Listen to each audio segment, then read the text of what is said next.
सबसे पहले तो बहुत धन्यवाद हिमांशु जी आपका और सावले शब्द का जिसने मुझे यहाँ बुलाया। I am really very grateful कि मैं यहाँ हूँ और मैं बहुत टाइम से चाह रही थी यहाँ आना, पर हिमांशु जी ने बुलाया ही लेट मुझे। जी। एनीवेज, तो मैं रूही सिंह एक सिंपल लड़की है यार, बहुत ही सिंपल, सपने देखने वाली, हाँ। बहुत कुछ करने वाली। तो जज्बा तो है और कोशिश करती हूँ ताकि मुझे ऐसा ना लगे कि मैंने ये नहीं किया। करना है, बहुत कुछ करना है, अभी लाइफ खत्म नहीं हुई है, ऐसा सोच के मैं रोज उठती हूँ। अच्छा, तो this is me. Miss Kenya आप रह चुकी हैं, उसकी क्या कहानी और कैसे मिस कीनिया का आया कि मुझे ये कंपटीशन या जो निकला है इसमें लड़ना चाहिए, पार्टिसिपेट करना चाहिए, और फिर कैसे वो बताइए, थोड़ा सा संक्षिप्त में बताइए। संक्षिप्त में जी। Okay, Mrs India Kenya, Kenya में थी मैं पिछले 10-12 सालों से थी। हाँ। बीइंग अ हाउसवाइफ थी, ये सब थोड़ी चीज़ें तो पता ही हैं आपको। हाँ। मैंने अभी कहा ना, सपने देखना। हाँ। तो जब मैं बहुत छोटी थी तो भी मुझे ऐसा लगता था, क्योंकि घर में सुनती थी कि बहुत सुंदर है, ये घर की सबसे सुंदर लड़की है, तो मुझे ऐसा लगता था कि यार मुझे स्क्रीन पे होना चाहिए। और शादी हो गई, बच्चा हो गया, तो वो सपना कहीं पीछे, बहुत पीछे ही छूट गया। बट जब लगा कि मुझे कुछ करना है और मैंने रिसर्च करना शुरू किया, तो मुझे लगा कि एक बार किस्मत अगर नॉक कर रही है डोर, तो व्हाई नॉट, लेट्स ट्राई, आजमा लेते। हाँ, एक बार आजमा लेते, कम से कम ये अफसोस नहीं रहेगा कि मुझे था कि मैं कभी रैंप पे चलूं। मैंने ये नहीं सोचा था कि मुझे मिसेस इंडिया या मिसेस केन्या या कुछ भी ऐसा बनना है, बट मुझे रैंप पे वॉक करने का बहुत शौक था बचपन से। अच्छा। क्राउन पहनने का एज अ नॉर्मल गर्ल। तो इस शौक को मैंने कहा चल एक ऑप्शन है, लेट्स ट्राई। हुआ तो किस्मत खुल जाएगी, नहीं हुआ तो कम से कम ये अफसोस नहीं रहेगा कि किया नहीं। या एक्चुअली।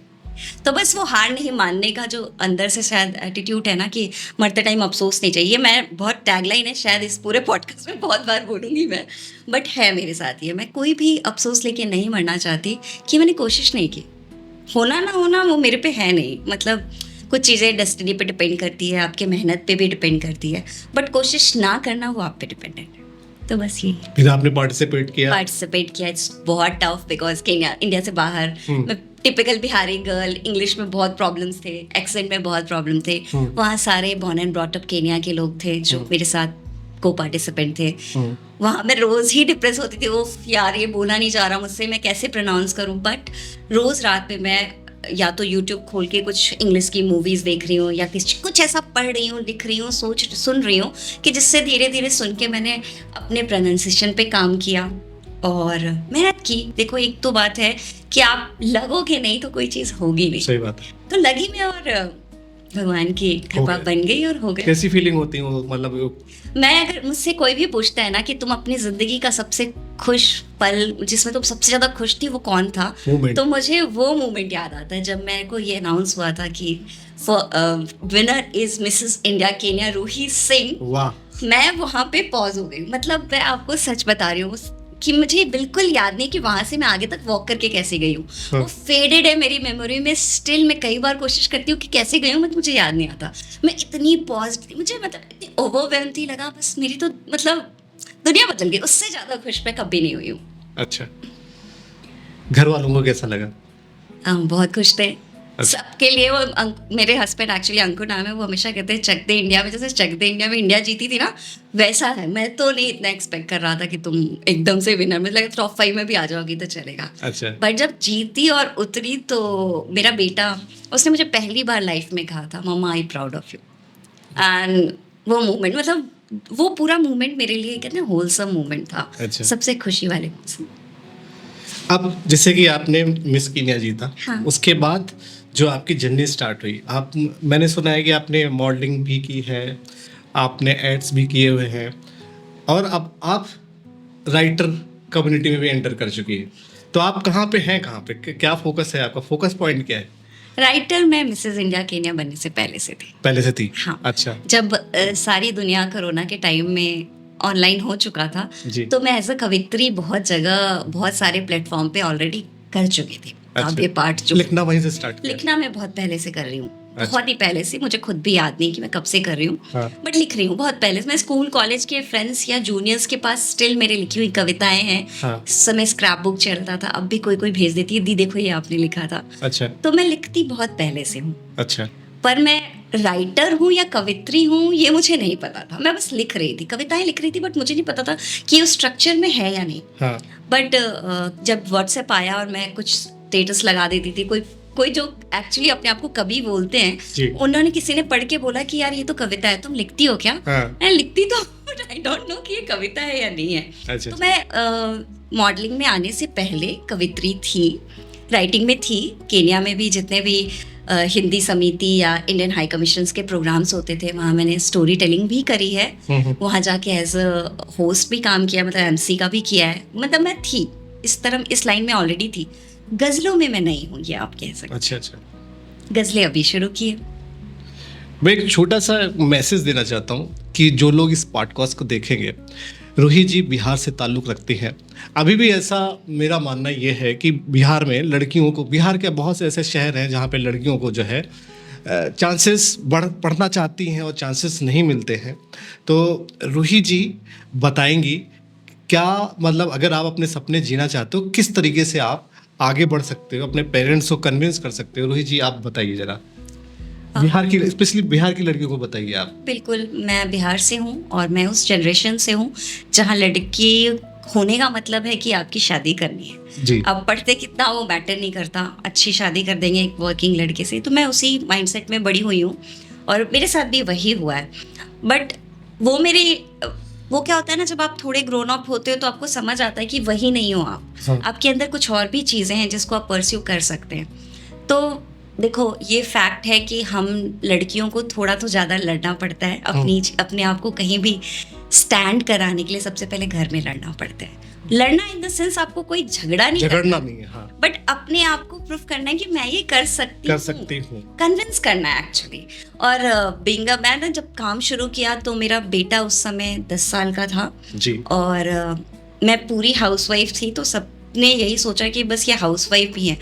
उस बीच में मैंने अपनी पेजेंट की तैयारी करी, मैं मॉडलिंग के लिए भी जाती थी, तो मैं अपने घर की चीज़ें इफेक्ट नहीं होने देती थी। इन द सेंस अगर बेटे का खाने का है तो वो मैं प्रॉपर करके रख के जाती थी, टेबल पे भी रख के जाती थी। मैं ना टेबल लगा के जाती थी, स्पून तक रख के जाती थी कि हाँ इनको दिक्कत ना हो। स्लोली क्या हुआ कि उन लोगों को ये चीज़ समझ में आने लगी कि हाँ ये कर रही है, इतना कर रही है, तो ये थोड़ी हमारी भी रिस्पॉन्सिबिलिटी बनती है। अब मैं खाना बना के सिर्फ रख के आती हूँ।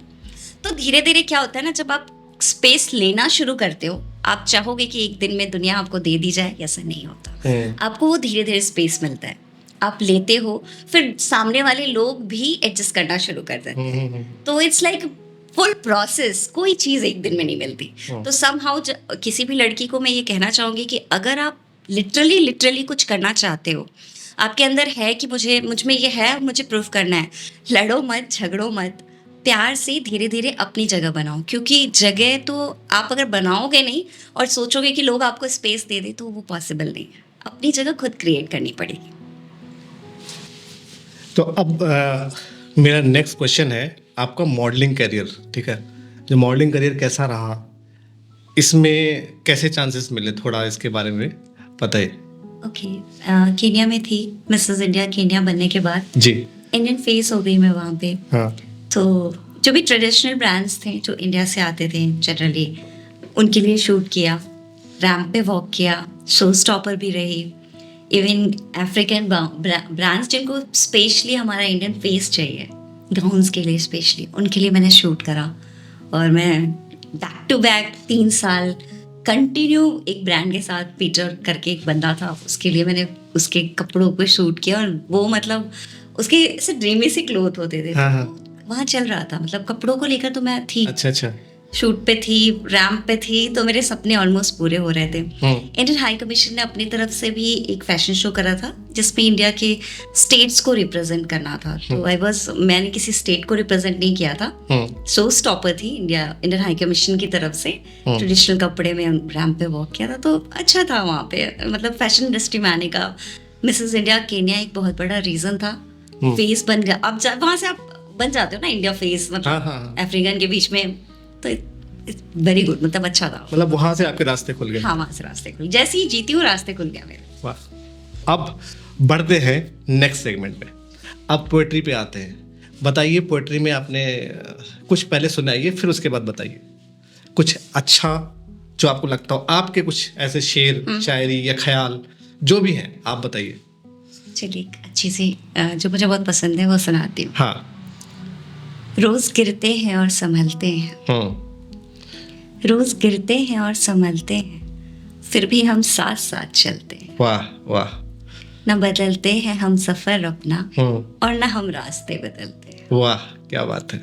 तो बस वही सफर है, कुछ सफर तय कर रखा है कि यहाँ चलना है, उस पे चलने की रोज की कोशिश है, दो से है जिसमें लगी हुई हूँ। तो पोइट्री वन ऑफ द मतलब राइटिंग इज माई हार्ट, कहते हैं ना कि सबसे दिल में क्या है तो लिखना है। कहते हैं कि इंसान जो लिखना जब चालू करता है ना, कहीं कहीं से ब्रेक होता है। ये सच है, कहीं से ब्रेक नहीं आप जो तब स्टार्ट किया लिखना, या पहले से ही कि ठीक है? नहीं, एक्चुअली ये बहुत मेरा मानना ये है, मैंने ये क्वेश्चन आपसे क्यों किया कि बहुत कुछ राइटिंग आपको हेल्प करता है, 99% आपको हेल्प करता है ओवरकम करने में, आप अगर किसी बैड सिचुएशन में हैं। Very correct. जो बात हम कह नहीं पाते वो बात हम अक्सर लिख देते हैं। वाह वाह वाह वाह। तो बस राइटिंग पेन से कोप अप करने का एक्चुअली रास्ता है। और ऐसा नहीं है कि मैं बहुत पेन में हूँ, आप बहुत पेन में हैं। आई थिंक हम सब बहुत पेन में हैं, इन द सेंस सबकी लाइफ में है, मतलब लाइफ इज पार्ट ऑफ, मतलब लाइफ का एक बहुत बड़ा पार्ट पेन है हर किसी के। तो मुझे ऐसा लगता है कि राइटिंग, हम जो राइटर्स हैं वो उनको कुछ नहीं मिलता ना, या तो शायद बहुत लोग नहीं मिलते, या वो माहौल नहीं मिलता जहाँ हम खुल के अपने पेन को रख सके। तो हमने एक रास्ता चुन लिया है लिखने को। तो और दर्द है ना, बात भी सिंपल है, जो मैं आपसे कहना नहीं चाहती हूँ मैं लिख दूंगी। सही बात है, सही बात। और जब वो मैं कभी किसी शेर या किसी कविता में लिख देती हूँ और पढ़ती हूँ, तो जो बात लिखी है जो मैं सोच नहीं सकता कोई, तो मुझे ऐसा लगता है कन्वे हो गई लोगों को, सब बता दिया। अब वो मैं खाली हो गई। तो बस यही है, राइटिंग लिखना इज लाइक दिस। अच्छा, मैं ना प्रेम पे कविताएं बहुत लिखती हूँ। तो जब मैंने गजलें लिखनी शुरू की तो या तो मैंने प्रेम लिखा या दर्द लिखा। तो एक सुनिए आप जी, इरशाद। इल्म ये देर से हुआ मुझको, इल्म ये देर से हुआ मुझको, इश्क का रोग लग गया मुझको। वाह। चाहती हूँ कि तेरी हो जाऊं, चाहती हूँ कि तेरी हो जाऊं, तुम अगर देर से मिला मुझको। अरे वाह वाह वाह वाह। तो खूबसूरत है, बहुत खूबसूरत लिखा है। बहुत धन्यवाद, शुक्रिया। तो कुछ कोशिशें लगी हुई है, हालांकि कविताएं लिखती थी, कहानियां लिखती थी। हाँ। और जब गजलों की तरफ कदम रखा तो आई फील थोड़ा सा डिफिकल्ट है। हाँ। पर मैं लगी हूँ, क्योंकि इसमें भी कुछ करने का सोचती हूँ कि कभी ये हिस्सा मेरे लिखने का खाली ना रह जाए। अभी मैंने कविताएं तो बहुत लिख ली है, अब मैं कविताओं की किताब भी जल्दी लाऊंगी। वाह। तो एक चाहिए मुझे कि मैं सिर्फ कविता और कहानी नहीं, हाँ। मैं एक गजलें भी थोड़ी लिख दूँ। अच्छा। लोग पहचाने, एक कुछ स्टेज पे मुझे जाने, लोग समझे कि हाँ, रूही सिंह जस्ट एक मॉडल नहीं है, जस्ट एक एक्ट्रेस नहीं है, जस्ट एक राइटर नहीं है, शायरा ऑल्सो। तो ये एक नया रास्ता है मेरे लिए। अच्छा, अभी रिसेंटली मैंने एक शायद किसी सोशल मीडिया पेज पे या आर्टिकल में देखा था, आप पासवान जी के बेटे हैं, उनके साथ आपका कुछ मतलब कुछ वो सोशल, हाँ, क्या है वो? चिराग पासवान जी से मिली थी मार्च में। एक्चुअली बिहार छात्र संसद करके एक ऑर्गेनाइजेशन है। अच्छा। जिनकी मैं ग्लोबल एम्बेसडर हूँ। अच्छा अच्छा। 2021 से हूँ उनके साथ जुड़ी हुई हूँ। बहुत अच्छा काम कर रहे हैं। ये कोई पॉलिटिकल पार्टी नहीं है, ये ऐसा स्टेज है ना जहाँ हम बैठते हैं और हम रियल मुद्दों पे डिस्कशन करते हैं। बिहार का रियल मुद्दा बिहार से रिलेटेड है, तो सारे बिहार के लोग हैं, तो बेसिकली हम इस पे पलायन पे, जैसे क्योंकि बिहार में ये प्रॉब्लम है, हमारे पास अपॉर्चुनिटी की कमी है, टैलेंट की कमी बिहार में नहीं है हिमांशु जी, पर हमें ना वो स्टेज नहीं है। अच्छा। हमें बाहर आना पड़ता है, स्टेज, अपना घर छोड़ना पड़ता है। वेरी पेनफुल, अपना जब आप सिटी छोड़ते हो, अपने घर वालों को छोड़ते हो, बट सपने पूरे करने हैं तो लोग आते हैं। तो वो ऐसा स्टेज है जिसपे रियल मुद्दों पे बात होती है, एजुकेशन सिस्टम पे बात होती है। तो उनके साथ जुड़ी अभी उनका बिहार दिवस के टाइम पे यहाँ दिल्ली में एक फंक्शन रखा था उन्होंने, जिसमें चीफ गेस्ट थे हमारे चिराग पासवान जी। जी जी। और वन ऑफ द स्पीकर के तौर पे मैं थी,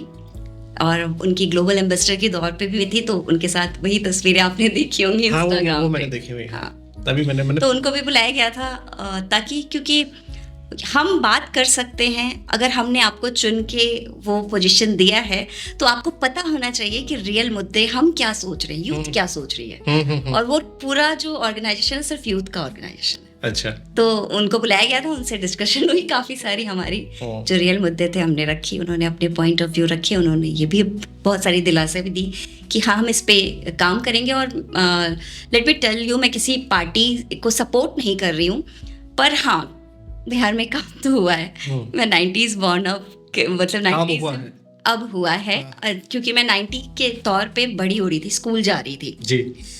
तो उस समय जो माहौल था सेफ्टी को लेकर, और आज जो बिहार में सेफ्टी मैं बीइंग अ लेडी फील करती हूँ, बहुत ज़मीन आसमान का फ़र्क है। एजुकेशन सिस्टम में फ़र्क आया, तो अच्छा काम कर रहे हैं। एक चीज़ मैं आपसे बात करना चाहता हूँ, जो भी यहाँ पर आता है, कैसे कि पोइट्री का संबंध प्यार से जरूर रहता है, इश्क मोहब्बत प्यार सबसे रहता है, ठीक। और माशाल्लाह आप तो खूबसूरत है, ठीक। तो क्वेश्चन पर्सनल हो सकता है, आप अपने तरीके से जवाब दीजिए, और मैं सबसे पूछता हूँ, ठीक है। जब भी आप मंच पे चढ़ती हैं या किसी भी स्टेज पे चढ़ती हैं या पब्लिक प्लेस पे रहती हैं, बहुत से लोग आपको देखते जो जरूर होंगे, और आप कवित्री हैं, राइट, मॉडलिंग भी कर चुकी। कुछ ऐसा कुछ वाकया हुआ, किसी ने आपको आगे पढ़ रही हो आपको प्रपोज कर दिया हो, या आप बहुत खूबसूरत लग रही हैं, ये है खूबसूरत लग रही हूँ, खूबसूरत दिख रही हूँ, ये बहुतों ने बोला, ऑलमोस्ट सब बोल जाते हैं, एंड आई लाइक इट। अगर कोई चीज है अप्रिशिएट आप नहीं कर रहे हो तो उसके खूबसूरत होने का फायदा क्या है? सही बात। और एक मैं बहुत अच्छी चीज मैंने सीखी अपने लाइफ में जी, अप्रिशिएशंस, कॉम्प्लीमेंट्स और गिफ्ट्स बहुत कम लोग दिल से दे पाते। हाँ। तो जब भी कोई दे ना, तो आई ट्राई टू कि मैं दिल खोल के रिसीव करूँ। तो मैं पहले जैसे यूज्ड टू थी कि अरे नहीं नहीं इतनी भी नहीं लग रही, बट समहाउ कुछ दिनों से मैंने शुरू किया है कि अगर कोई कॉम्प्लीमेंट करता है तो प्यार से उसको थैंक यू बोलती हूँ। नहीं, आपने ये जो बात बोली, नहीं नहीं, ये पता है आप जो उसकी डिसरिस्पेक्ट कर रहे हो सामने वाले की, कभी भी ऐसा नहीं करना चाहिए। अगर आपको कोई कॉम्प्लीमेंट देता है तो आपको थैंक यू बोलो। ग्रेसफुली मैं उसको लेती हूँ, तो ये मैं बहुत ग्रेसफुली लेती हूँ। अगर कोई मुझे आके कह देता है कि आप बहुत खूबसूरत दिख रही हो, okay thank you so much, और मैं सोचती हूँ कि ये मैंने खुद तो बनाया नहीं है, मुझे भगवान ने बनाया है। तो अगर मैं सामने वाले को अच्छी दिख रही हूँ तो मतलब भगवान की क्रिएशन की अच्छा कह रहा है, तो मैं क्यों उसका क्रेडिट। तो एक ये क्वालिटी होनी चाहिए। और कुछ हो जाए, और कुछ, हाँ चलिए क्वालिटी से अभी बता रही हूँ, लोग हर कोई हमें अच्छा नहीं मिलता। तो कभी मैंने कहा था, अगर जीवन में हर एक आदमी अच्छा मिला होता, अगर जीवन में हर एक आदमी अच्छा मिला होता, तो फिर अपने पराए हमसे पहचाने कहाँ जाते। वाह वाह वाह। तो बस इसलिए शायद अब बहुत फूक फूक के कदम रखते हैं दुनिया में, एट द सेम टाइम विश्वास करते भी हैं और नहीं भी करते। अच्छा। और सबको करना पड़ता है। अभी हम जिस एज ग्रुप में हैं, इट इज बॉर्न किड्स, तो हम सबके पास एक्सपीरियंसेस बहुत है लाइफ के, अच्छे बुरे हर तरह के एक्सपीरियंसेस बहुत है। और किसी की भी लाइफ ऐसे प्लेन नहीं गई है, it's like up down up down up down. That is a beauty. Life अगर ऊपर नहीं जाएगी तो आप नीचे नहीं आओगे, और नीचे नहीं आओगे ऊपर की वैल्यू नहीं समझ में आएगी। तो लोग अगर अच्छे नहीं मिलेंगे तो बुरे ने बुरा किया वो नहीं समझे, और वो बुरे हैं वो अच्छा वाला ही बताए। तो इसलिए दोनों तरह के लोग होने चाहिए, दोनों तरह के तजुर्बे होने चाहिए आपके। This is all about life. और जो आप अभी बात कर रही थी बुक की, हाँ। तो बुक मतलब क्या, वो शायरी की बुक है, ख्याल है, स्टोरी टेलिंग है, क्या है? शुरू में कविताएं लिखती थी, मुक्त कविताएं लिखती थी विदाउट शेप। और मेरे पास अभी तक जितने पहले तो जो डायरीज में लिखती थी, शादी के टाइम सब मिसप्लेस हो गए, सारी कविताएं लॉस्ट हो गई जो मैं अपने यंग एज में लिखी हूँ। बट जब से ये फोन आ गया और नोट में लिखने लगी, ऑलमोस्ट 400 कविताएं हो गई हैं, जिसमें से मैं कह सकती हूँ कि 150-200 बहुत अच्छी हिंदी की कविताएं हैं जो मुझे पसंद है। मैं ये नहीं कह रही कि वो टिपिकल किसी कविता के फॉर्म में होगी, मुक्त होगी, लेकिन आपको पढ़ के बहुत अच्छी लगेगी। तो मुझे ऐसा लगता है कि वो पहुंचनी चाहिए, क्योंकि मैं कविताएं स्टेज पे नहीं पढ़ती, कविताएं किसी मंच पे जाके नहीं पढ़ रही। तो मुझे ऐसा लगता है कि वो भी ख्याल पहुंचना चाहिए। वो बहुत ओपन दिमाग से लिखा गया, प्योर फीलिंग है मेरी, तो वो लोगों तक पहुंचनी चाहिए। तो उसको मैंने लिख के सेलेक्ट करके रखा हुआ है और लगी हूँ। बाकी तो जब ईश्वर की मर्जी होगी वो आपको किताब यही इसी जगह बैठ के अरे वाह, अरे वाह। बताइए अच्छा, आपके फेवरेट शायर वगैरह जिनको आप फॉलो करती हैं कि ये बहुत ही। हाँ, शायरों में देखिए, तो मैंने अमृता प्रीतम जी की बहुत किताबें, अच्छा। तो सी इज द वन जिसकी वजह से मैं लिखना शुरू करी। वो होता है ना कि किसको देख के आपको लगा कि तुम लिखो, और मुझे नहीं लगता कि अमृता प्रीतम जैसी कोई फीमेल राइटर हो पाई है जिसने हर एक बात को बेबाकी से लिखा। मैंने पढ़ा किया है। है उन्होंने।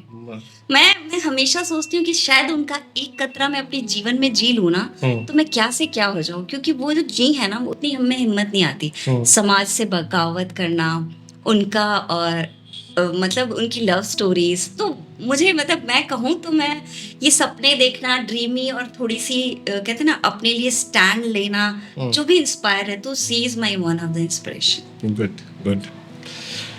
और इसके अलावा और कोई राइटर मेल में?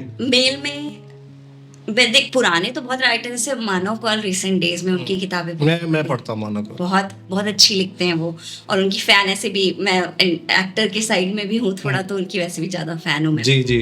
तो मानव कौल बहुत अच्छे लगते हैं। और शायरों में अगर कहा जाए तो मुझे जॉन इलियास साहब को अभी पढ़ना शुरू किया है। बशीर बद्र साहब के सुनते आई हूँ, मतलब इतना नहीं पता था, लेकिन हाँ सुनते आई हूँ। अब लगता है यार तो उनको तो बहुत पहले से सुन रही हूँ मैं, जब उनको अब ज्यादा सुनने की कोशिश समझने की कोशिश करी और जानना। जब उनकी किताबें हाथ में, शायरी की किताबें मैंने अभी खरीदी है जब लिखना शुरू कर रहा है, तो जब भी किताब हाथ में लिखती हूँ यार ये शेर तो मेरे सुने हुए हैं, तो उनसे। बाकी मेरे दोस्त बहुत अच्छे हैं, जो कई तो आपके पॉडकास्ट पे भी आ चुके हैं, और अमित झा राही आप जानते ही, आपके पॉडकास्ट पे आए, सीख भी मैं उनसे ही रही हूँ। अच्छा। वो मेरे बहुत अच्छे दोस्त हैं, और मैं उनको गुरु की तरह भी मानती हूँ, क्योंकि सीख रही हूँ, तो हमारा बड़ा अच्छा रिश्ता है। अच्छा। तो उनको भी अभी उनके भी किताब आने वाली है। उनकी किताब वो तो बहुत बेसब्री, आसमान पानी में, तो बहुत बेसब्री, आसमान पानी में बहुत बेसब्री से उस किताब का मुझे इंतजार रहेगा, क्योंकि उनसे सीख रही हूँ ना, तो उनको पढ़ना शायद और भी इंटरेस्टिंग रहे। सही है। बाकी अभी अगर रिसेंट डेज में अगर कोई शायर जिसको मैं मिली नहीं हूँ, उसमें आप पूछेंगे तो मैं एक नाम जरूर लेना चाहूंगी। मुझे वरुण आनंद साहब बहुत पसंद। अच्छा। उनके वो जो तारीफों में पुल बांधते, लड़कियों को यही तो चाहिए, ओह इतने प्यारे लगते हैं उनके शेर मुझे। तो आपको याद है कोई शेर उनका?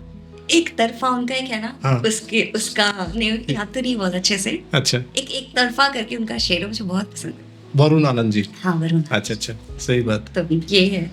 बाकी हम शायरों की बात करें तो देखिए, मैं उस जमाने की लड़की हूँ जिन्होंने रामधारी सिंह दिनकर को पढ़ा, मधुशाला पढ़ा है, तो ऐसी किताबें पढ़ के बड़ी हुई हूँ। तो शायद इसलिए भी राइटिंग के लिए हमारा, क्योंकि हमारे पास चारा नहीं था ना। मुझे ये भी लगता है जी कि वो दौर फिर से लौट के आया है, क्योंकि अभी देखिए ये जो मैं पॉडकास्ट शूट कर रहा हूँ, इस ड्यूरेशन पे शूट कर रहा हूँ कि दिल्ली में भी रेखता चल रहा है।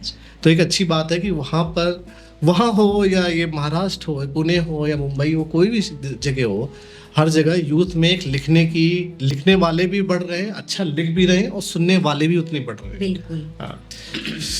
तो अब अगर भोजपुरी की बात शुरू की है और आप उस स्टेट से भी ताल्लुक़ रखती हैं, तो उस पे कुछ अगर याद आ रहा है तो सुनाइए कुछ।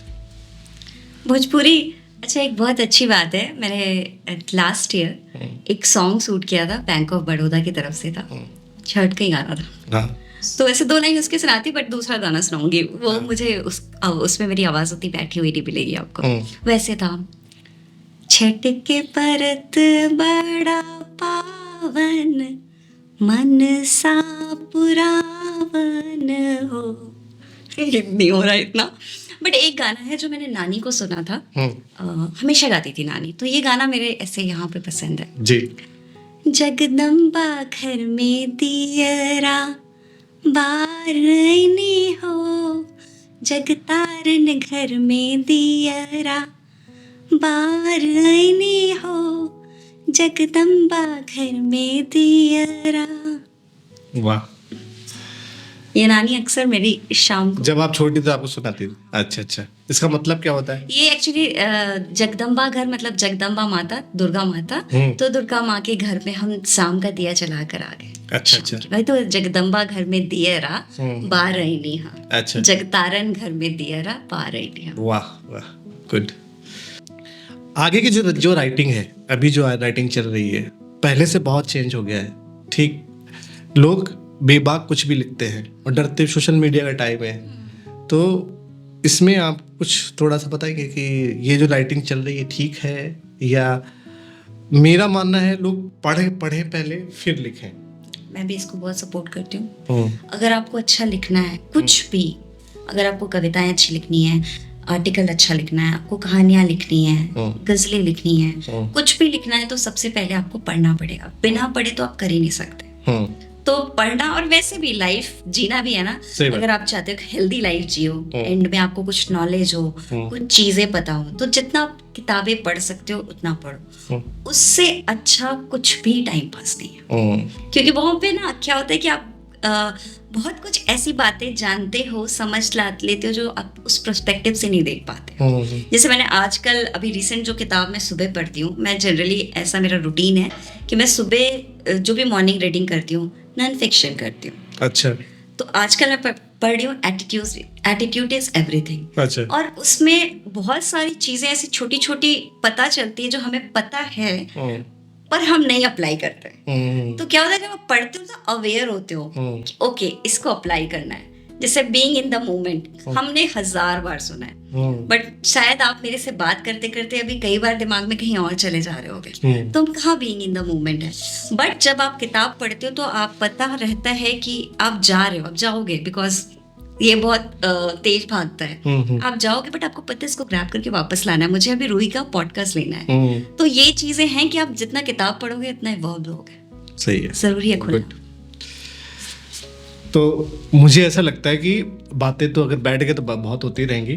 ठीक, अब इस वाले पॉडकास्ट सेगमेंट को यहीं पे इसका वो करते हैं, लेकिन जाने से पहले आप specially being a girl, being a women, being a mother, आप जो आपकी फील्ड में कुछ करना चाहते हैं उनके लिए क्या मैसेज है आपका? ओके, तो मैं being a women her lady को ये बात बोलूँगी। कई बार क्या होता है कि हमें समय पे चीज़ें नहीं मिलती है, मोस्टली नहीं मिलती है, हम देर से जीना शुरू करते हैं। बट ये सोचना ही नहीं है कि हम किस दिन शुरू कर रहे हैं। जहाँ लगता है ना कि ओके आज मुझे स्टार्ट करना है, करो, स्टार्ट करो, बिल्कुल करो।